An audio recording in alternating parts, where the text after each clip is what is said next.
What's up, party people? Your Grumpster here, Mr. J.R. Everhart from COP Audio and Staging.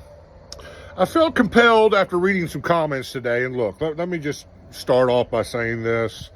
I fully understand that you just get slaughtered in the comment section on some of this stuff. I can't help it, guys. I really find a lot of it entertaining. And some of you guys that are having absolute meltdowns has probably made me laugh harder than anything that I have seen in quite some time. So thank you for that. The haters that want to hate, wow. But I also feel like, the channel, all the content on all four formats, TikTok, Instagram, Facebook, and YouTube, has just absolutely exploded in the last 7 to 10 days. I don't know if it's because we're hitting the 1 year mark doing this or what it is, especially on TikTok, because TikTok goes back to like early 2020 when I started all this as kind of a joke. But I felt like I needed to get on here and clear the air about a few things. First of all, for those of you that are new to the Grumpy Sound Guy family, welcome. Welcome to the ride. Welcome to the family. But I think some of you guys should really go back and comb through some of my archive content, because some of the things that you're asking me to talk about or some of the things that you're maybe complaining about are things that I have already addressed. But I understand, because my marketing guy tells me this all the time, that we will be recycling a lot of that content. I'll do new videos about some of the same subjects and try to bring different stories to the table, and things like that to add a new flair to the subject matter. But there are no sacred cows in my world, okay? And by that, I mean this. This Sound Guy rant series we're in right now is speaking from the Sound Guy's perspective, because so many times the Sound Guy doesn't really get a voice, and when he does talk, most people don't listen to him anyways, because, the smart bands listen to their Sound Guy. The ego bands, think they know everything. But there are no sacred cows. You will find content on my channels that are geared toward saying the hard stuff that bands want to say to agents, venue owners. From a musician standpoint, I was a touring musician. That's how I got into the production world, was I realized that the production guys are making a lot more money than me. And I was on stage as a drummer and was like, dude, I'm the rock star. Why are they making all the money? Well, they're bringing, a lot more gear to the table than what I am. And in most cases, a lot more skill than what I was even humble enough to admit at that time of my life. So I started hanging out with those cats, and that's how I got into, production. If you want to hear that story, there's content of me telling that story. I did a podcast not long ago where I kind of gave all the background of where I come from and all that kind of stuff. I've been in this for over 35 years. I have done all the jobs. I've been the concert promoter. I've been the guy booking bands. I've been the guy running sound. I've been the guy on stage. I've been the guy humping gear. I've been the stage manager, tour manager. I've wore all the hats, guys. Okay, so I'm not coming from a 25-year-old perspective here. I'm coming from a 35-plus year experience, portfolio. So, with that being said, again, no sacred cows. There are no sacred cows. I don't leave anybody off the table. I feel that I am in a very unique position because I'm kind of in this neutral position and all these things surround me. I work with agents, venue owners, concert promoters, bands, the whole nine, so I can speak to it from every angle. And please, let me make this very clear. My comments are never directed specifically toward anyone. It's never my intention to offend anyone specifically. It's basically just bringing truth to the table in a generalized, broad brushstroke, so that hopefully this information will help agents be better agents, venue owners be better venue owners, sound guys be better sound guys, and musicians be better musicians. My goal in all this is to really just make the world a better place, one mix at a time, one show at a time. And I regularly give myself above and beyond what I'm paid to do to make sure that I'm trying to make the show the best it can be. That means spending time and, man, God, sometimes 10, 12 emails back and forth with bands that don't really know what they don't know, trying to, prepare them for an upcoming show and advancing the show. And then, some of you guys who want to talk about, like one of my recent posts was talking about guitar players and keyboard players needing to level out their patches. And that goes for guys using like Roland drum processors too, because we get that same issue with those as well. A bunch of you guys kind of came at me like we're just lazy sound guys that don't want to try and, move a fader up and down throughout the song. Well, let me ask you who the lazy sound guy is, okay? Is the lazy sound guy the guy that's going to say nothing and dump a brick wall compressor on your guitar channel, totally ruining your tone? Or is it the guy who's going to have the balls to walk up to the stage and have a conversation with the guitar player and say, hey, man, let's try to get it right at the source? Because let me tell you something, ladies and gentlemen, if you got it right at the source, it's always going to sound great in the system. We are in the business of sound reinforcement, not sound recreation. I say that over and over again in my content, and I think it's fallen on deaf ears with some of you cats. But, we have the ability to put a little pixie dust over things and put a little icing on the cake. No doubt about that, especially with vocals, and things like that. Drum mixes and some of the things we do with compression and all this other stuff with low-end instruments like bass guitar and stuff like that.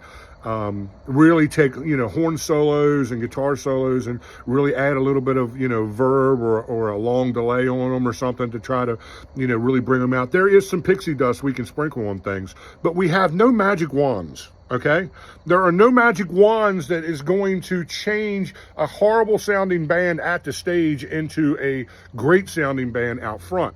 That does not exist. That is a myth.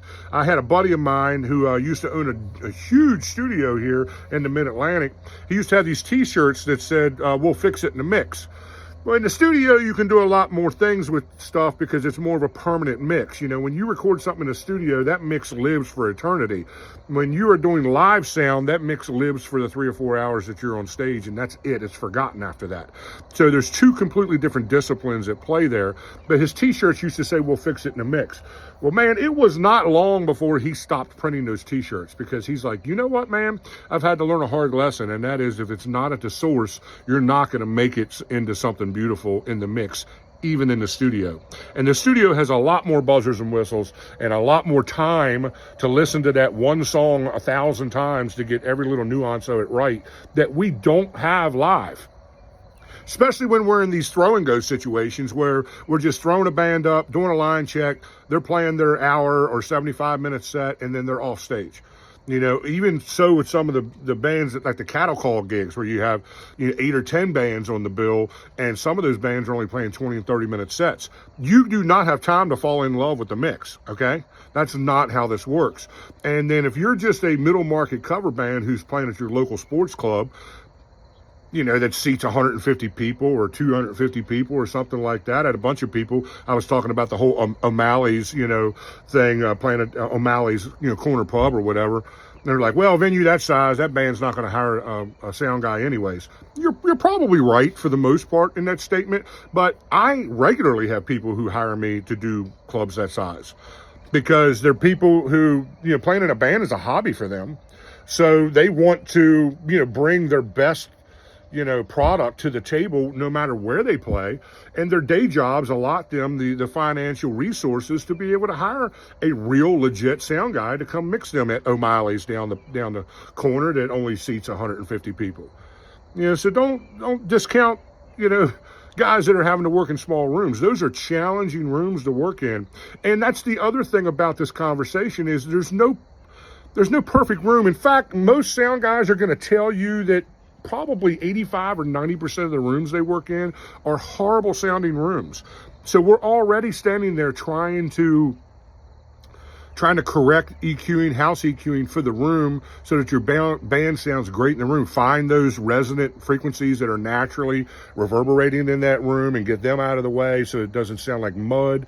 And you're welcome to contact any of my clients, and they will tell you one very distinct thing across the board about CLP audio and staging is we're extremely consistent. Our mixes have a nice fat bottom. They're always crystal clear, and you can always hear the vocals over the band, 99.9% of the time. Some of these small rooms make that challenging, especially with a loud drummer in place. But And the world has changed, man. I've had a whole bunch of you old school cats, which I'm an old school cat. I'll be 52 in October, okay? So I've been doing this a very long time. I came from a long decades of analog stuff before I got into the digital world. So believe me, I get what you're saying about what life was like in the 80s and 90s. I was working in the scene during the late 80s and early 90s. I was the guy that was mixing those rooms that where you could pull 110 dB all night and no one complained. And very rarely did anyone ever come up to you and tell you that, you're doing something wrong in the mix. But now we live in a world of entitlement, and venues have changed, bands have changed. And I mean, now you got everybody in the audience thinks they're a sound engineer to some degree or another, or thinks it's okay to come to the sound engineer and tell him how to mix. Then you got the venue owner up your rear end complaining about volume all night. I can't tell you the times that volume has been the most important thing about the band. And modern bands today that are regularly playing, I'm talking bands that are playing 60, 80, 100 shows a year, understand that volume is very, very important to these venues. And they're doing everything they can do to try to accommodate that. They're going to in-ear monitors, they're pulling the wedge systems off stage. They're trying to hire guys like me who know how to mix for the room and not, try to kill people and run people out of the place with 110 dB of volume. It's a different world now than what it was in the 80s and 90s. The internet has changed everything, and everyone is entitled into thinking their opinion is the most important opinion. And regardless if you have 35 years of experience or not, you obviously don't know what you're doing, because I can't hear my boyfriend singing on stage. Welcome to that world, okay? Come on over here into the world of the sound guy and walk in our shoes for a while.